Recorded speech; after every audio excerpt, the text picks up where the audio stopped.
ओम नमो भगवते वासुदेवाय। ओम देवकी सुत गोविंद वासुदेव जगतपति देहि में तनियम कृष्ण त्वाम अहम शरणम गतः। अथ श्री अग्नि महापुराण सप्तविंशत्याधिक द्विशततमो अध्यायः। दंड प्रणयनम। ओम नमः शिवाय। ओम नमः शिवाय। ओम नमः शिवाय। ओम नमो भगवते वासुदेवाय। ओम देवकी सुत गोविंद वासुदेव जगतपति देहि में तनियम कृष्ण त्वाम अहम शरणम गतः। पुष्कर उवाच दंड प्रणयनम वक्षे येन राज्ञः परागतिः त्रियवं कृष्णलं विद्धि मासस्तत्पंचकं भवेत्। कृष्णलानां तथा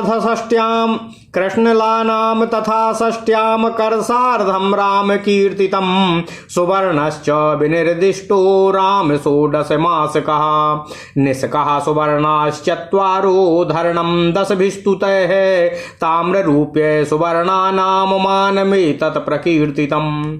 ताम्रिकै कार्षिको रामः प्रोक्तः करसाळपणो बुधे षडान् पडानाम द्विशते सार्धं प्रथमा साहसा स्मृतः मध्यमा पंचविज्ञेयः सहस्रमपि चोत्तमः चोरैर्मूषितो यस्तु मूषितोऽस्मीति भासते। तत्प्रदातरि भूपाले सा दंड्यास्तावदेव तु अयो यावद्विपरीतार्थं मिथ्या वायो वदेत्तु तं तो नृपेण ह्यधर्मज्ञो दाप्यो तद्विगुणं दशम् तौ नृपेण ह्यधर्मज्ञो दाप्यो तद्विगुणं दमम् कूटसाक्ष्यं तु कुर्वाणां स्त्रीन् वर्णांश्च प्रदापयेतो विवासयेत् ब्राह्मणं तु भोज्यो विधिर्नहीरितः निक्षेपस्य समं मूल्यं दण्डयो निक्षेपभुक्तया।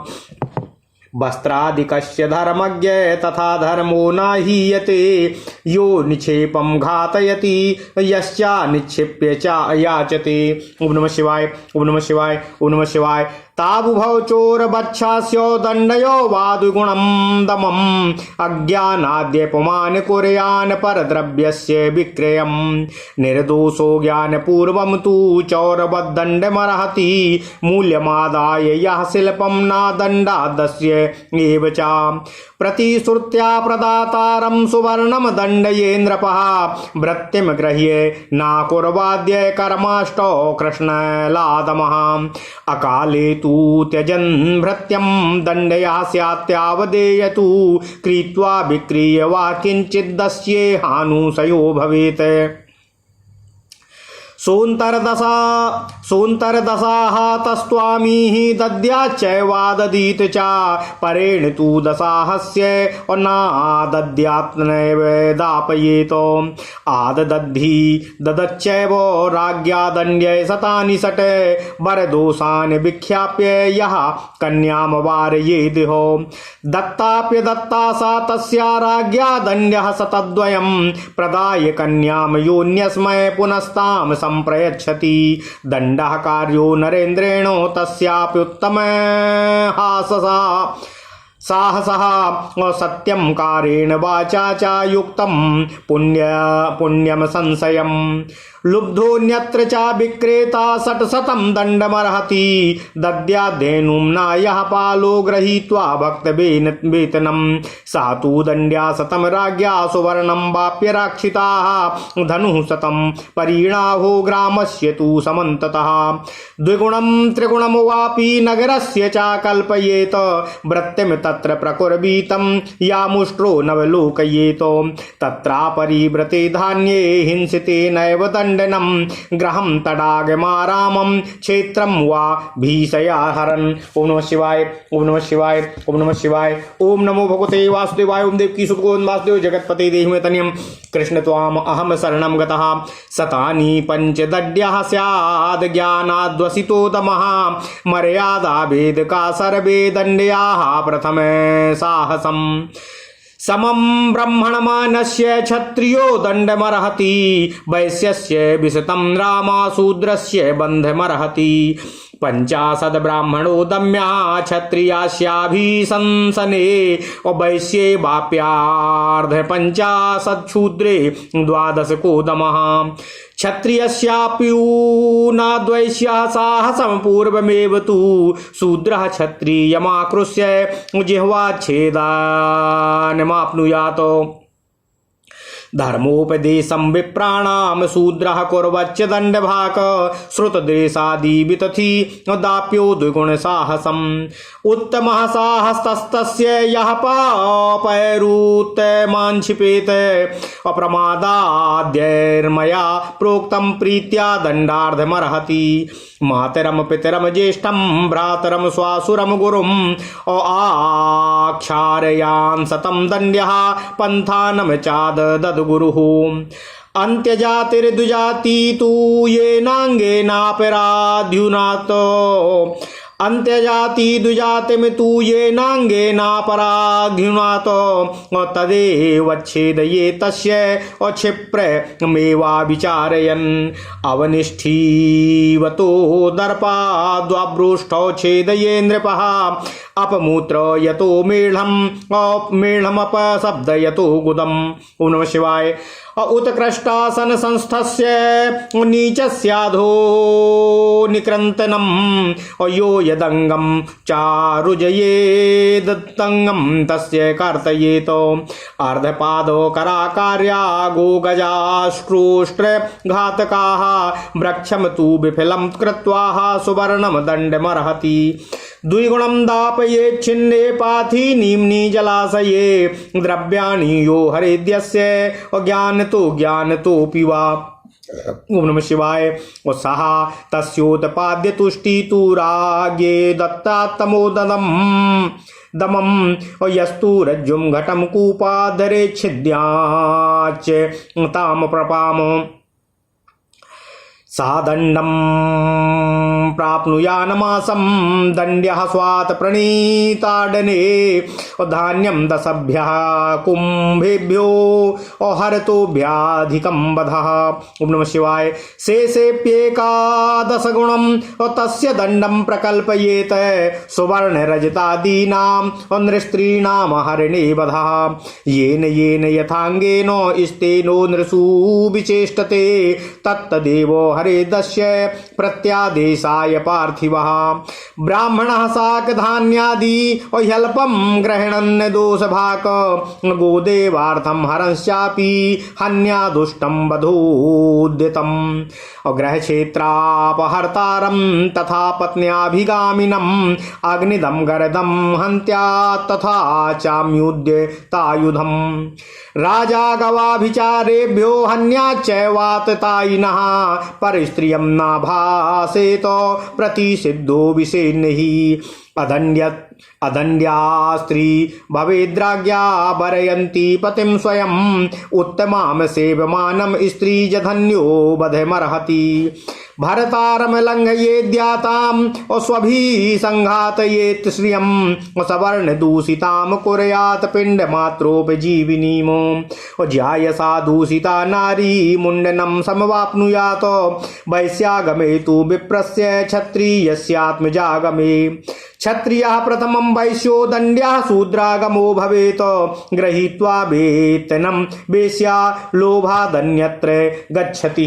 ओम नमः शिवाय। ओम नमः शिवाय। ओम नमः शिवाय। ओम नमो भगवते वासुदेवाय। ओम देवकी सुत गोविंद वासुदेव जगतपते देहि मे तनियं कृष्ण त्वाम अहम शरणं गतः वेतनं द्विगुणं यद्या दण्डं च द्विगुणं तथा भार्या पुत्राश्च दासाश्च शिष्यो भ्राता च सोदरः। ओम नमः शिवाय। कृतापराधा तड्यासुरब्ज्वा वेणुदलेन वा पृष्ठेन मस्तके हन्याचौरस्याप्नोति किल्बिषम् रक्षार्थाधिकृतैर्यस्तु प्रजाभ्योऽर्थो विलुप्यते तेषां सर्वस्वमादाय राजा कुर्यात् प्रवासनम् ये नियुक्ता स्वकार्येषु हन्युः कार्याणि कर्मिणां निर्घृणाकुर्मनसस्तन् तान्निः स्वान् कारये नृपः अमात्यः प्राङ् विवाको वा यः कुर्यात् कार्यमन्यथा तस्य सर्वस्वमादाय तम राजा विप्रवासयेत गुरुतल्पे भगः कार्यासुरापाने सुरध्वजः स्ते येषु स्वापदम विद्याद् ब्रह्म हत्या शिरापुमानो शूद्रादीन् घातयेद्राजा पापान् विन्प्रान् प्रवासयेत महापातकिनाम वित्तं वरुणायोपपादयेत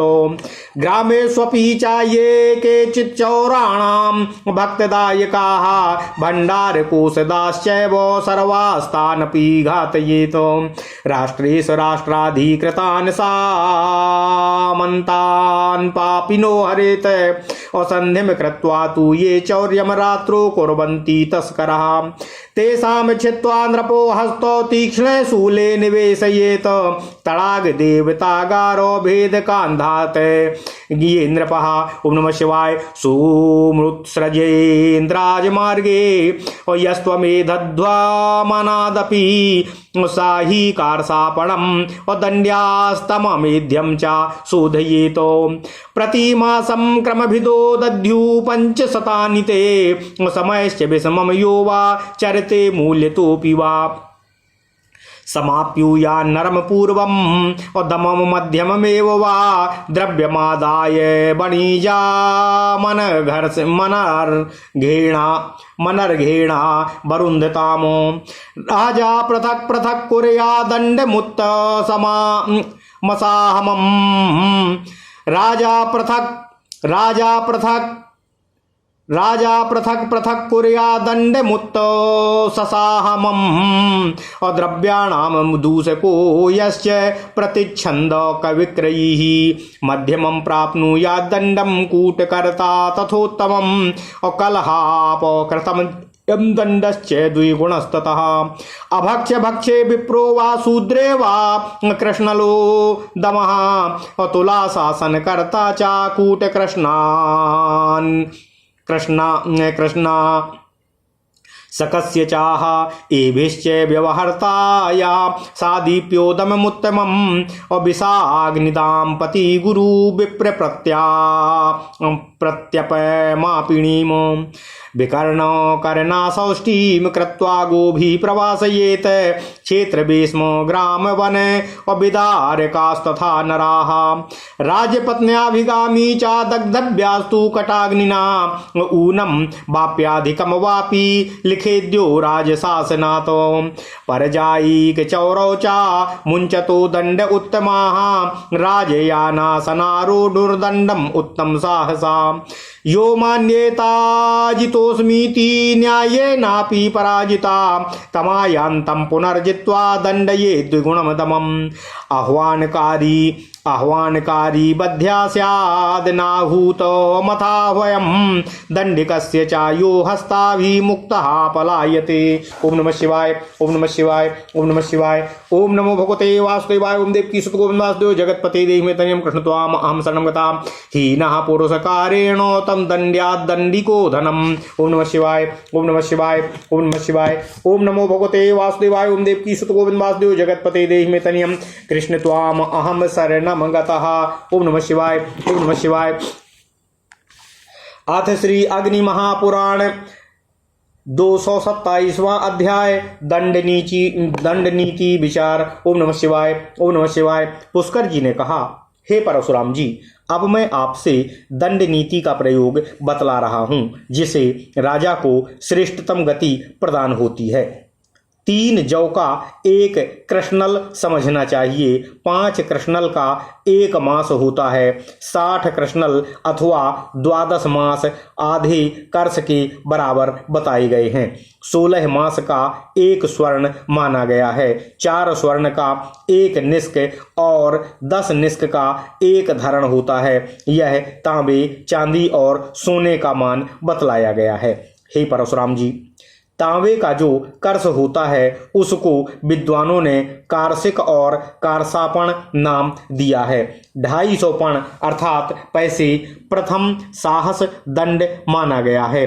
500 पण मध्यम साहस दंड और 1000 पण श्रेष्ठतम साहस दंड बतलाया गया है। चोरों के द्वारा जिसके धन की चोरी नहीं हुई है तो भी जो चोरी का धन वापस देने वाले राजा के पास जाकर झूठ ही यह कहता है कि मेरा इतना धन चुराया गया है, उसके धन की असत्यता सिद्ध होने पर उससे उतना ही धन दंड के रूप में वसूल करना चाहिए। जो मनुष्य चोरी में गए हुए धन के विपरीत जितना धन बतलाता है अथवा जो जितना झूठ बोलता है, उन दोनों से राजा को दंड के रूप में दूना धन वसूल करना चाहिए, क्योंकि वे दोनों ही धर्म का मान नहीं रखते हैं। झूठी गवाही देने वाले क्षत्रिय, वैश्य और शूद्र, इन तीनों वर्णों को कठोर दंड देना चाहिए, परंतु ब्राह्मण को केवल राज्य के बाहर बहिष्कृत कर देना चाहिए। उसके लिए दूसरे किसी दंड का विधान नहीं है। हे धर्मज्ञ परशुराम जी, जिसने धरोहर का हड़प लिया हो उस पर धरोहर के रूप में रखे हुए वस्त्र आदि की कीमत के बराबर दंड लगाना चाहिए। ऐसा करने से धर्म की हानि नहीं होती है। जो धरोहर को नष्ट करा देता है अथवा जो धरोहर को रखे बिना ही किसी से कोई वस्तु मांगता है, उन दोनों पर चोर के समान दंड देना चाहिए या उनसे दूना जुर्माना वसूल किया जाना चाहिए। यदि कोई पुरुष अनजान में दूसरे का धन बेच देता है तो वह भूल स्वीकार करने पर निर्दोष माना गया है, परंतु जो जानबूझकर अपना बताते हुए दूसरे का सामान बेचता है वह चोर के समान दंड पाने का अधिकारी होता है। जो अग्रिम मूल्य लेकर भी अपने हाथ का काम बनाकर न दे वह भी दंड के ही योग्य होता है। जो देने की प्रतिज्ञा करके ना दे उस पर राजा को स्वर्ण अर्थात 16 मास का दंड लगाना चाहिए। जो मजदूरी लेकर काम नहीं करना चाहे उस पर 8 कृष्णल जुर्माना लगाना चाहिए। जो असमय में भृत्य का त्याग करता है उस पर भी उतना ही दंड लगाया जाना चाहिए। कोई वस्तु खरीदने या बेचने के बाद जिसको कुछ पश्चाताप हो वह धन का स्वामी 10 दिन के अंदर दाम लौटाकर माल वापस ले जा सकता है, अथवा खरीददार को ही यदि माल पसंद न आवे तो वह 10 दिन के अंदर उसको लौटाकर दाम वापस ले सकता है। 10 दिन से अधिक हो जाने पर यह आदान संप्रदान करने वाले पर राजा को 600 का दंड लगाना उचित है। जो वर के दोष को न बताकर किसी कन्या का वरण करता है उसको वचन द्वारा दी हुई कन्या भी नहीं दी हुई के समान ही होती है। राजा को चाहिए कि उस व्यक्ति पर 200 का दंड लगावे जो एक को कन्या देने की बात कहकर फिर किसी दूसरे को कन्या का दान करता है, उस पर राजा को श्रेष्ठतम साहस अर्थात 1000 पण का दंड लगाना चाहिए। वाणी द्वारा कहकर उसको कार्य रूप में सत्य करने से निस्संदेह ही पुण्य की प्राप्ति होती है। जो किसी वस्तु को एक जगह देने की प्रतिज्ञा करके उसको लोभवश दूसरे के हाथ में देता है उस पर 600 का दंड लगाया जाना उचित होता है।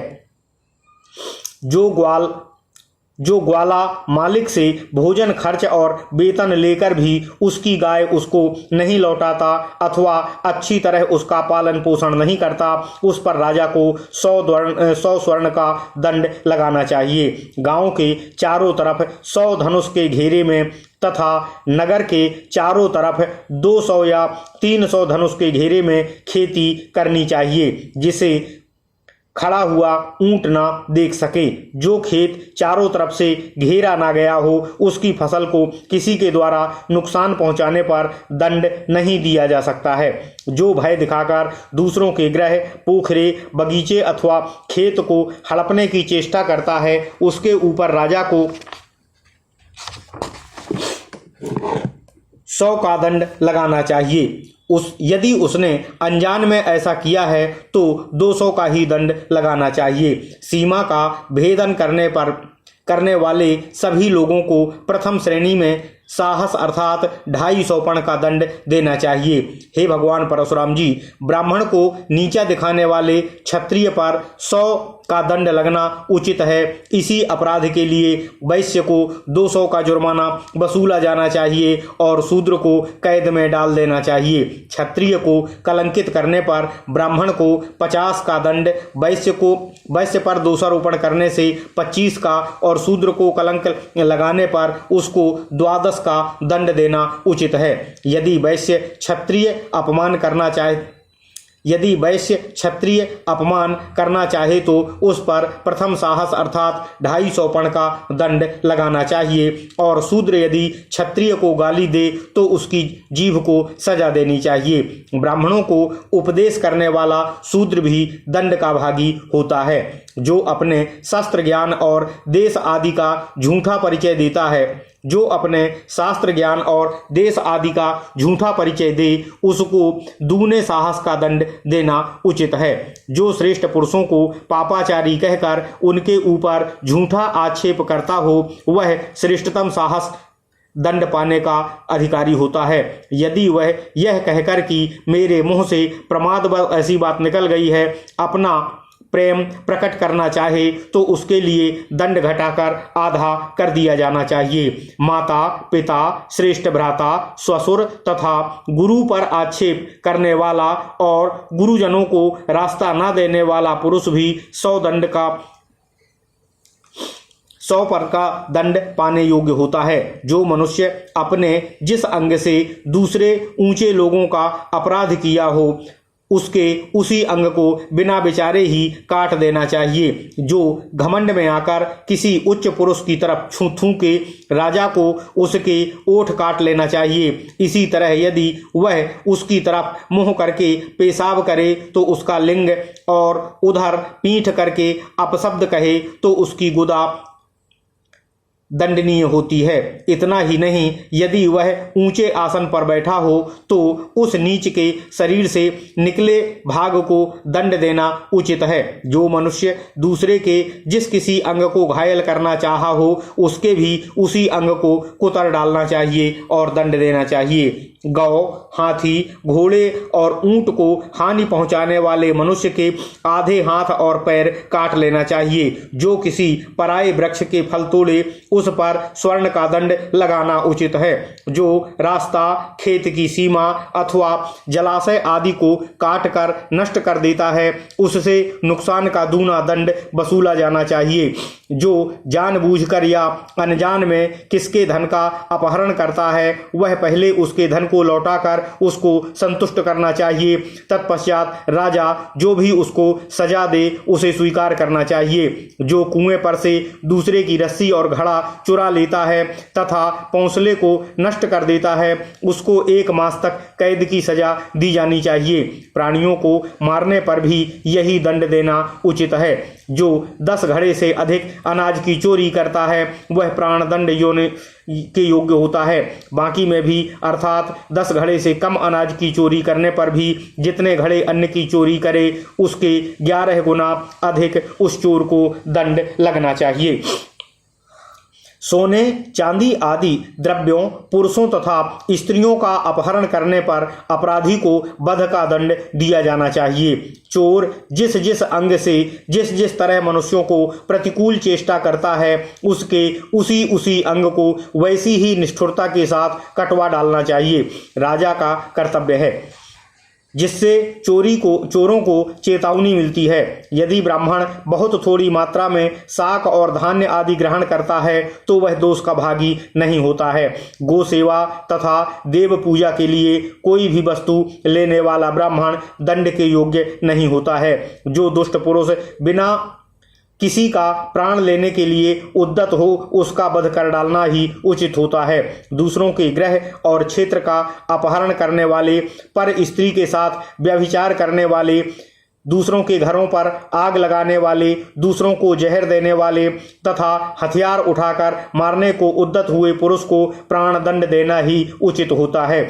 राजा को गौओं को मारने वाले तथा आतताई पुरुष का वध करवाना चाहिए, पराई स्त्री से बातचीत नहीं करना चाहिए और मना करने पर भी किसी के गृह में प्रवेश नहीं करना चाहिए। स्वेच्छा से पति का वर्ण करने वाली स्त्री राजा के द्वारा दंड पाने के योग्य नहीं है, परंतु यदि नीच वर्ण का पुरुष ऊंचे वर्ण की स्त्री के साथ समागम करना चाहे तो वह वध के योग्य है। जो स्त्री अपने स्वामी का उल्लंघन करके दूसरे के साथ व्यभिचार करना चाहे उसको कुत्तों से नोचवा देना चाहिए।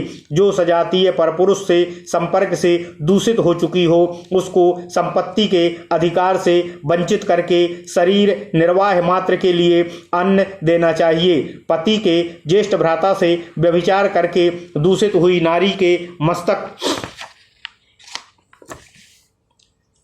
का बाल मुड़वा देना चाहिए। यदि ब्राह्मण वैश्य जाति की स्त्री से और क्षत्रिय नीच जाति की स्त्री के साथ समागम करे तो उनके लिए भी यही दंड है। शूद्रा के साथ व्यभिचार करने वाला क्षत्रिय और वैश्य को प्रथम साहस अर्थात 250 पण का दंड देना उचित है। यदि वेश्या एक पुरुष से वेतन लेकर लोभवश दूसरे के पास चली जाए तो उसे दूना वेतन वापस करना चाहिए और दंड भी दूना देना चाहिए। स्त्री, पुत्र, दास, शिष्य तथा सहोदर भाई यदि अपराध करे तो उनको रस्सी अथवा बांस की छड़ी से पीट देना पर्याप्त होता है। प्रहार पीठ पर ही करना उचित है, मस्तक पर नहीं। मस्तक पर प्रहार करने वाले को चोर का दंड मिलता है। जो रक्षा के काम पर नियुक्त होकर प्रजा से रुपए ऐंठते हैं उनका सर्वस्व छीनकर राजा को उनको अपने राज्य से बाहर निष्कासित कर देना चाहिए। जो लोग किसी कार्यार्थी के द्वारा उसके निजी कार्य में नियुक्त होकर वह कार्य चौपट कर डालते हैं, राजा को उचित है कि उन क्रूर और निर्दयी पुरुषों का सारा धन छीन ले। यदि कोई मंत्री अथवा प्रांग विभाग न्यायाधीश विपरीत कार्य करे तो राजा को अथवा उसका सर्वस्व लेकर उसको अपने राज्य से बाहर निकाल देना चाहिए। गुरु पत्नी गामी के शरीर पर भाग का चिन्ह अंकित करा देना चाहिए। सुरापान करने वाले महापातकी के ऊपर शराब खाने के झंडे का चिन्ह दगवा देना चाहिए। चोरी करने वाले पर कुत्ते का नाखून गुदवा दें और ब्रह्म हत्या करने वाले के भाल पर नरमुंड का चिन्ह अंकित करना चाहिए। पापाचारी नीचों को राजा मरवा डाले और ब्राह्मणों को देश निकाला देना चाहिए तथा महापातकी पुरुषों का धन वरुण देवता को समर्पित कर दें अर्थात जल में डाल देना चाहिए। गांव में भी जो लोग चोरों को भोजन देते हों तथा चोरी का माल रखने के लिए गृह और खजाने का प्रबंध करते हों उन सभी का भी वध करा देना ही उचित है। अपने राज्य के अंदर अधिकार के कार्य पर नियुक्त हुए सामंत नरेश भी यदि पाप में प्रवृत्त हों तो उनका अधिकार छीन लेना चाहिए। जो चोर रात में सेंध लगाकर चोरी करते हों राजा को उचित है कि उनके दोनों हाथ काटकर उनको तीखी सूली पर चढ़ा दें। इसी तरह पोखरा आदि देव मंदिर नष्ट करने वाले पुरुषों को भी प्राण दंड देना चाहिए। जो बिना किसी आपत्ति के सड़क पर पेशाब पाखाना आदि अपवित्र वस्तु छोड़ता है उस पर करसापणों का दंड लगाना जरूरी है तथा उसी से वह अपवित्र वस्तु फेंकवा कर वह जगह साफ करवानी चाहिए। प्रतिमा तथा सीढ़ी को तोड़ने वाले मनुष्यों पर 500 कर्ष का दंड लगाया जाना चाहिए। जो अपने प्रति समान बर्ताव करने वालों के साथ भी विषमता का बर्ताव करता है अथवा किसी वस्तु की कीमत लगाने में बेईमानी करता है उस पर मध्यम साहस अर्थात 500 कर्ष का दंड लगाना चाहिए। जो लोग बनियों के बहुमूल्य पदार्थ लेकर उनकी कीमत रोक लें राजा उन पर पृथक श्रेष्ठतम साहस अर्थात 1000 कर्ष का दंड लगावे। जो वैश्य अपने सामानों को खराब करके अर्थात बढ़िया चीजों में घटिया चीजों को मिलाकर उनको मनमाने दाम पर बेचता हो वह मध्यम साहस अर्थात 500 कर्ष का दंड पाने के योग्य है। जालसाज को श्रेष्ठतम साहस अर्थात 1000 कर्ष का और कलह पूर्वक उपकार करने वाले को उससे दूना दंड देना उचित है।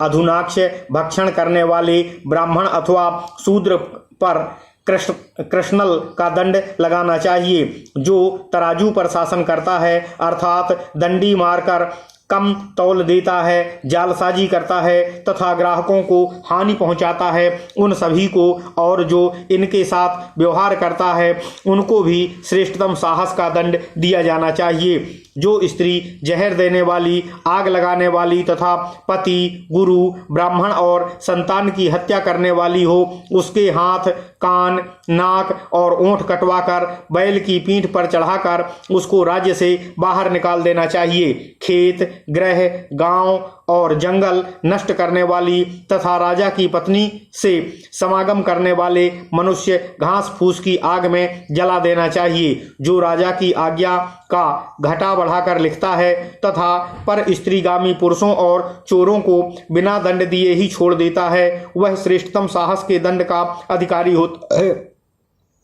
राजा की सवारी और राजा के आसन पर बैठने वाले को भी श्रेष्ठतम साहस का दंड देना उचित है। जो न्यायानुसार पराजित होकर भी अपने को अपराजित मानता है, उसको सामने आने पर फिर जीते और उस पर दूसरा दंड लगावे। जो आमंत्रित नहीं है उसको बुलाकर लाने वाला पुरुष वध के योग्य है। जो अपराधी दंड देने वाले पुरुष के हाथ से छूटकर भाग जाता है वह पुरुषार्थ से हीन है। दंडकर्ता को उचित है कि ऐसे भीर मनुष्य को शारीरिक दंड न देकर उस पर धन का दंड लगावे। इस प्रकार महापुराणों में श्रेष्ठ श्री विष्णु वामपाद स्वरूप श्री कृष्ण द्वैपायन भगवान श्री व्यासकृत श्री अग्नि महापुराण अंतर्गत आगत विषयों का विवेचन संबंधी 227वां अध्याय पूर्ण हुआ। ओम नमः शिवाय। इत्यादि महापुराणे भगवान श्री वेद व्यासकृत श्री विष्णु वामपाद स्वरूपे श्री अग्नि महापुराण अंतर्गते दंड प्रणयन कथनम नाम सप्तविंशत्याधिक द्विशततमो अध्यायः। ओम नमः शिवाय। ओम नमः शिवाय। ओम नमः शिवाय। ओम नमो भगवते वासुदेवाय। ओम देवकी सुत गोविंद वासुदेव जगतपते देहिमे तनयं कृष्ण त्वाम अहम शरणं गतः। अथ श्री अग्नि महापुराण अष्टविंशत्याधिक द्विशततमो अध्यायः। युद्ध यात्रा। पुष्कर उवाच। ओम नमः शिवाय। यदा मन्येत नृपतिराक्रन्देन बलीयसा अपार्श्वनिर्ग्राहो विभूतो मे तदा यात्रां प्रयोजयेत। पुष्टा योधा भृता भृत्या प्रभूतं च बलं मम मूल रक्षा असमार्थोऽस्मि तैर्भृत्वा शिबिरे व्रजेत। शत्रुर्वा व्यसनेयाया दैवाद्ये पीडितं परं भूकंपो याम दिशां याति याम चाकेतुर्व्यदूषयत। विधिष्टनाशकम सैन्यम संभूतान्तः प्रकोपनम शरीर स्फुरणे धन्ये तथा आशो स्वप्न दर्शने निमित्ते शकुने धान्ये जाते शत्रुपुरं व्रजेत। पदाति नाग बहुलाम सेनाम प्रव्रसी योजयेत। ओम नमः शिवाय। हेमन्ते शिशिरे चैवो रथवाजी समाकुलां चतुरंग बलोपेताम वसन्ते वा शरणमुखे सेनाम पदाति बहुला शत्रुंजयति सर्वदा अंग दक्षिण भागे तु शस्त्रं प्रस्फुरणं भवेत्। नाशस्तं तु यथा वामे पृष्ठस्य हृदयस्य च लाञ्छनं पिटकं चैव विज्ञेयं स्फुरणं तथा विपर्येणाभिहितं सभ्ये स्त्रीणां शुभं भवेत्। ओम नमः शिवाय। ओम नमः शिवाय। ओम नमः शिवाय। ओम नमो भगवते वासुदेवाय। ओम देवकी सुत गोविंद वासुदेव जगतपते देहिमे तनयं कृष्ण त्वाम अहम शरणं गतः। अथ श्री अग्नि महापुराण 228वां अध्याय। युद्ध यात्रा विचार। ओम नमः शिवाय। ओम नमः शिवाय। ओम नमः शिवाय। ओम नमो भगवते वासुदेवाय। ओम देवकी सुत गोविंद वासुदेव जगतपते देहिमे तनयं कृष्ण त्वाम अहम शरणं गतः। पुष्कर जी ने कहा, हे परशुराम जी, जिस समय राजा यह समझ ले कि किसी बलवान आक्रांत राजा के द्वारा मेरा पार्श्वनिग्राह राजा पराजित कर दिया गया है, तो वह सेना को युद्ध के लिए यात्रा करने की आज्ञा अवश्य दे।